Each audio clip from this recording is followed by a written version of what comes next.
Yes, good morning sa inyong tanan sino sa atong tanan nga mga followers, viewers diha nga nagfollow gid perminti sa tuang page. Stay tuned na mo perminti sa tuang Facebook profile mga bossing. Salamat din sa inyong pag-comment, pag-engage sa tuang mga vlog. Thank you kay sa inyong tanan.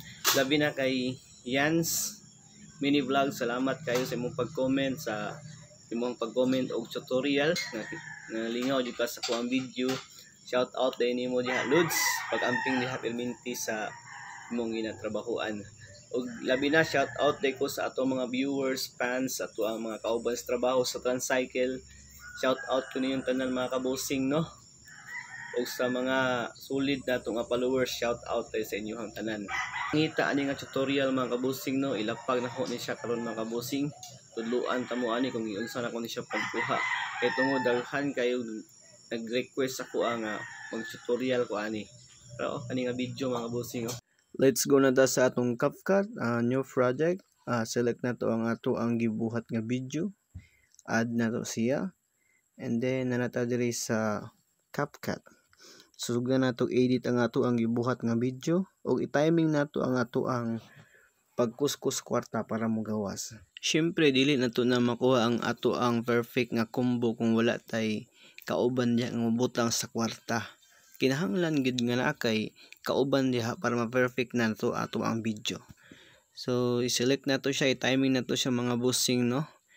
Diha na to i-stop ang ato ang kutsilyo niya. Butangan din na siya kwarta sa ato ang kauban diha nga mo assist. Then click and delete na to siya.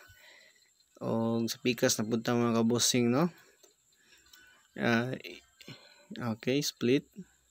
Sundi lang niyo makabusing ha kay para makabuhat tong ingani nga video. Then delete na po nato na siya para sunod-sunod na siya mga kabusing no. Sunod i-click na to yung split tapos highlights nga i-delete na to, i-timing na to mga kabusing. I-timing na to nga wala na ang kamot sa pagbutang og kwarta. Na i-delete na to na siya mga kabusing no. And then hapit na. Sige, sugdan na to. I-play na to mga kabusing. Tanawa. Tik-atik lang actual yan mga kabusing. No? Tanawa mga kabusing. Okay. O, ingato lang kasimple sa pag-edit sa ato ang video mga kabusing. So, nasundan man ninyo mga kabusing. Export na to na siya diretso. Kung man na, pwede na to na siya i-upload sa Facebook Reels. So, yung lang ka-basic mga kabusing. Og kato lang tanan mga kabusing no. Na-follow ba ninyo ang ato ang tutorial mga kabusing? Dali ra na siya.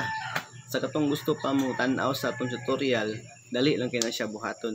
Ug katong mga uban pa na akong video nga upload mga kabusing, daghan kita atong tutorial puhon.